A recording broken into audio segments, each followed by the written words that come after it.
Football ইতিহাসে এমন একটি প্রশ্ন আছে যার উত্তর আজও অনেকেই জানেন না। ১৯৭৭ সালে যখন বিশ্বের সর্বকালের অন্যতম সেরা ফুটবলার পেলে ভারত সফরে এলেন, তখন তার দলের প্রতিপক্ষ হিসেবে কেন বেছে নেওয়া হলো মোহনবাগানকে? সেই সময় ভারতে তো আরও অনেক নামী ফুটবল ক্লাব ছিল, তাহলে কেন মোহনবাগান? এই সিদ্ধান্তের পেছনে কী ছিল ইতিহাস, আর সেদিনের সেই ম্যাচ কিভাবে ভারতীয় ফুটবলের সবচেয়ে স্মরণীয় অধ্যায়গুলোর একটিতে পরিণত হলো? আজ আমরা জানব সেই সম্পূর্ণ গল্প। ১৯৭৭ সাল ভারতের ফুটবল প্রেমীদের কাছে এটি ছিল এক স্বপ্নের বছর। সেই সময় বিদেশি ফুটবলের ম্যাচ ভারতে খুব কম মানুষই নিজের চোখে দেখতে পেতেন। টেলিভিশনও সব ঘরে ছিল না।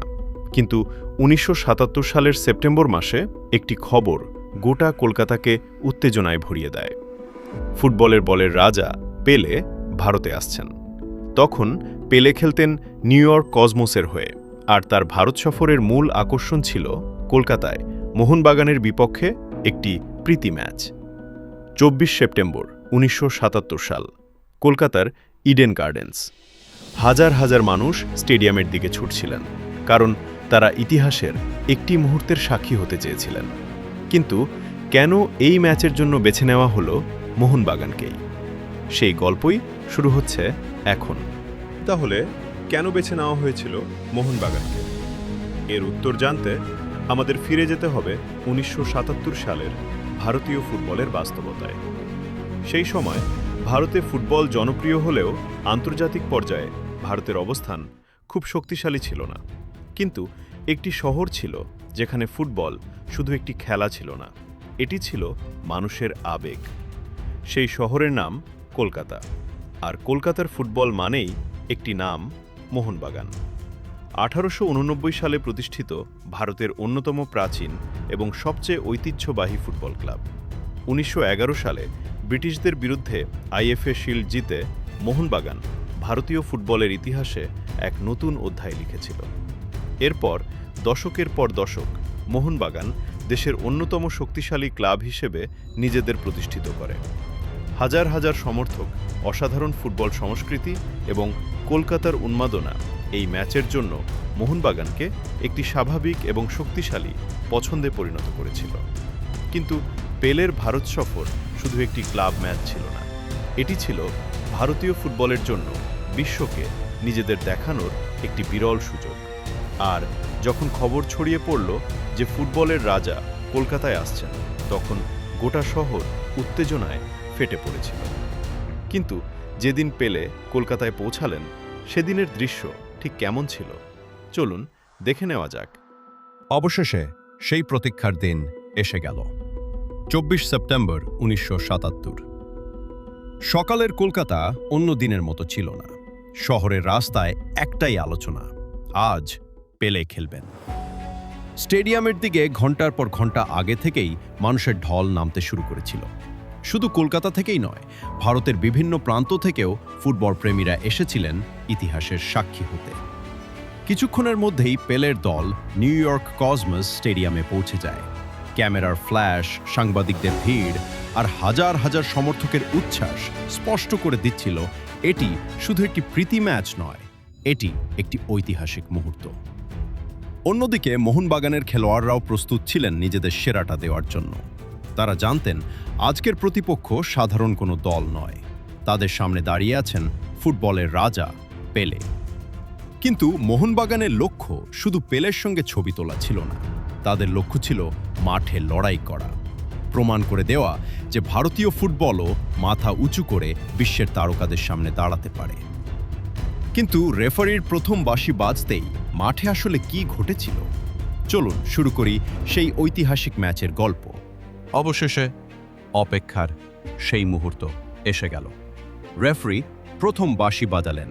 শুরু হলো ভারতীয় ফুটবলের সবচেয়ে ঐতিহাসিক ম্যাচগুলোর একটি। একদিকে বিশ্ব ফুটবলের মহাতারকায় ভরা নিউ ইয়র্ক কসমোস, অন্যদিকে ভারতের গর্ব মোহনবাগান। খেলার শুরু থেকেই কসমোস তাদের অভিজ্ঞতার পরিচয় দিতে শুরু করল। দ্রুত পাস, নিখুঁত বল নিয়ন্ত্রণ আর পেলের প্রতিটি স্পর্শে গর্জে উঠছিল ইডেন গার্ডেন্স। কিছুক্ষণ পরই কসমোস প্রথম গোল করে এগিয়ে গেল। স্টেডিয়াম কয়েক সেকেন্ডের জন্য নিস্তব্ধ হয়ে পড়ল, কিন্তু মোহনবাগান হার মানার দল ছিল না। তারা আক্রমণের গতি বাড়াল, আর সেই আক্রমণের ফল এসে গেল। শ্যাম থাপা দুর্দান্ত এক গোলে সমতা ফিরিয়ে আনলেন। গোলের সঙ্গে সঙ্গেই ইডেন গার্ডেন্স আনন্দে ফেটে পড়ল। হাজার হাজার সমর্থকের গর্জনে কেঁপে উঠল পুরো স্টেডিয়াম। কিন্তু নাটক তখনও শেষ হয়নি। মোহনবাগান আক্রমণ চালিয়েই গেল, আর মোহাম্মদ হাবিব অসাধারণ এক ফিনিশে মোহনবাগানকে 2-1 ব্যবধানে এগিয়ে দিলেন। বিশ্ব ফুটবলের তারকাখচিত দলল তখন চাপে, আর ইডেন গার্ডেন্সে একটাই প্রশ্ন, সত্যি কি মোহনবাগান ইতিহাস করতে চলেছে? মোহনবাগান 2-1 ব্যবধানে এগিয়ে থাকলেও নিউ ইয়র্ক কসমোস ছিল বিশ্বমানের একটি দল, আর তাদের দলে ছিলেন ফুটবলের রাজা পেলে। কসমোস একের পর এক আক্রমণ চালিয়ে যেতে থাকে। মোহনবাগানের রক্ষণভাগ প্রতিটি মুহূর্তে চাপের মধ্যে ছিল, কিন্তু তারা শেষ পর্যন্ত লড়াই চালিয়ে যায়। স্টেডিয়ামের হাজার হাজার দর্শক নিঃশ্বাস বন্ধ করে প্রতিটি আক্রমণ দেখছিলেন। অবশেষে কসমোস আরও একটি গোল করে ম্যাচের সমতা ফিরিয়ে আনে। Score line 2-2। এরপর দুই দলই জয়ের জন্য মরিয়া হয়ে আক্রমণ চালায়, কিন্তু শেষ মুহূর্ত পর্যন্ত কোনো দলই আর গোল করতে পারেনি। রেফারির শেষ বাঁশি বেজে উঠল। Mohun Bagan 2, new York Cosmos 2। একটি প্রীতি ম্যাচ শেষ হয়েছিল ড্র দিয়ে, কিন্তু সেদিন ভারতীয় ফুটবল বিশ্বকে একটি বার্তা দিয়েছিল। মোহনবাগান প্রমাণ করেছিল যে বিশ্বের অন্যতম শক্তিশালী ক্লাবের বিপক্ষেও তারা সমান তালে লড়াই করতে পারে।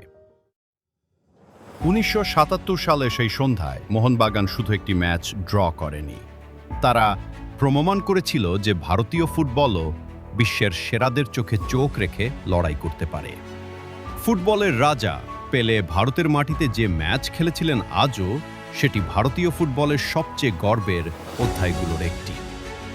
সময় পেরিয়ে গেছে, কিন্তু 24 সেপ্টেম্বর 1977 ইডেন গার্ডেন্সের সেই গর্জন আজও ফুটবল প্রেমীদের হৃদয়ে বেঁচে আছে।